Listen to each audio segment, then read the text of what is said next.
না যে leader is the person who goes the way, knows the way and shows the way. মানে সে শুধু দেখায় এবং জানে তাই না, সে নিজে যায় সেখানে। রাইট। আমার কাছে এটা হচ্ছে বেস্ট লিডারশিপ, যে আমি নিজে করে দেখাবো। ফর এক্সাম্পল আমি আমার টিমের একটা গল্প বলি, তাহলে ক্লিয়ার হয়ে যাবে। আমাদের টিমে, আমাদের সেলস টিমে যারা ফিল্ডে কাজ করে, ওদেরকে বলা আছে তুমি আজকে কোথায় কোথায় যাচ্ছ দিনের প্ল্যানটা দিবে হোয়াটসঅ্যাপ গ্রুপে, এবং তুমি তোমার লাইভ লোকেশনটাও শেয়ার করবে যে তুমি কোথায় আছো।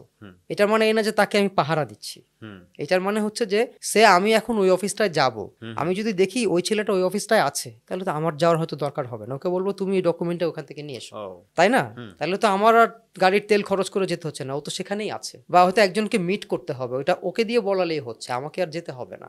সো প্রত্যেকের লাইভ লোকেশন আমরা জানলে বেটার। তো এটা আবার অনেকের দিতে হেজিটেট ফিল করে, তখন আমি কি করলাম, আমি নিজেরটা আগে দিই, দিনের শুরুতে আমি আমার লাইভ লোকেশন দিয়ে দিই, দেখো আমি আজকে কোথায় কোথায় যাচ্ছি। তখন আর তারা ফিল করে না যে বস তো মনে হয় চুপে চাপে আমাকে দেখে, কারণ বসেরটাও তো ভিজিবল, রাইট? রাইট। সো এইভাবে কিন্তু মানে মানে এটাকে বলে যে লিডিং থ্রু এক্সাম্পলস।